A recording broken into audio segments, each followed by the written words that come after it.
In this video, I'm gonna show you how to regularly maintain your SSR90. For this, I'm gonna use the NOVRITSCH maintenance kit and the cleaning rod that came with the rifle. However, there is a metal rod in the cleaning kit as well. You can use either of those. It won't do much of a difference. Let's get started by making sure that the gun is empty. So first, remove the magazine if you have it there. I still have the battery in. I'm gonna shoot a couple of shots to make sure that there is no BB on the inside. You can first also inspect it so that you know what to expect. It is empty. I'm gonna remove the battery by opening it like this. And now I can unplug it and remove it completely to make sure that everything is safe.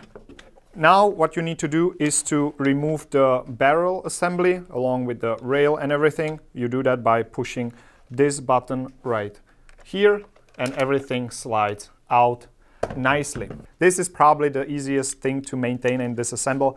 I just love the P90 disassembly. Okay, now I will also remove the barrel by pushing it forwards and rotating it sideways. And now your whole barrel with the hop-up chamber is outside and you can do everything properly. Now we will need cleaning alcohol and some tissues. Gonna cut them smaller with a pair of scissors. Don't make them too wide. You don't need them too wide. If you have too much material on there, it can happen that you will jam it in the hop-up and you can actually damage the rubber. But I will show you how to prevent that from happening.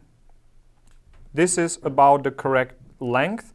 If you have it longer and it actually reaches this point right here, you should cut it shorter because then this is what caused jamming inside. We don't want that. We will keep the spring on the side so that we don't lose it. And now I'm gonna remove all the hop-up tension. So if you rotate like this, you will increase the hop-up. We can actually see it, that the bucking is visible. So we want to rotate this way all the way to the end until the hop-up is not active anymore. And now I can dip this in the alcohol.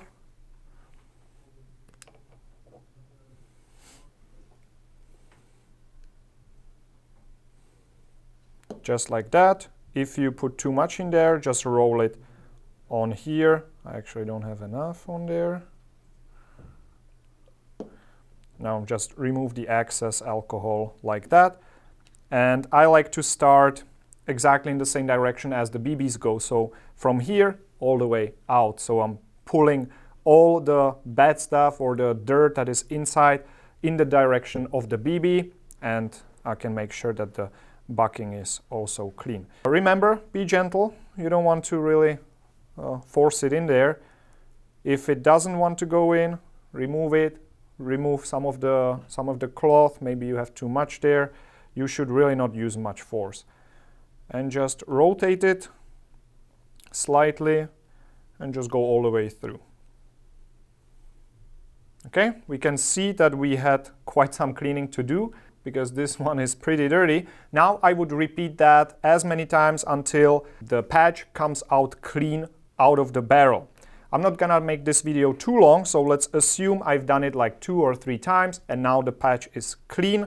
We can now put it back together. The spring goes onto the barrel like this and you insert it in here sideways and you rotate it in place. Here you can actually see the locking mechanism, how it sits in there.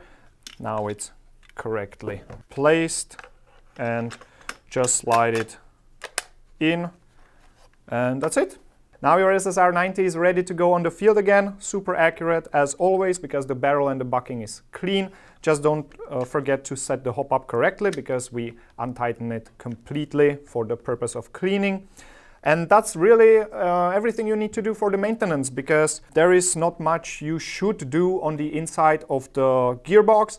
However, in the next video, in case there is something you want to do, I'm going to show you how to completely disassemble the gearbox and how to put it back together as well.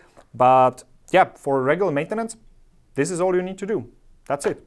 Now you might be asking yourself, how often do you actually need to clean the barrel? From my own experience, I do it after every 5-10 games. I don't care that much. The gun will stay accurate because the barrel is 603, so it's not a like 601 barrel, which can then get, you know, jammed really easily because of such a tight diameter. If you want to be extra sure and have the best accuracy, the last % of accuracy, then you can do it after every game. It's very simple, very fast. You can do it, but you certainly don't need to do it. I would say once you start seeing, okay, the accuracy could be a little bit better, it's good time to clean it, but generally speaking, let's say every month, maybe every 2 months, depending on how often you play, it's more than enough. You don't need to do it after every game, but you can.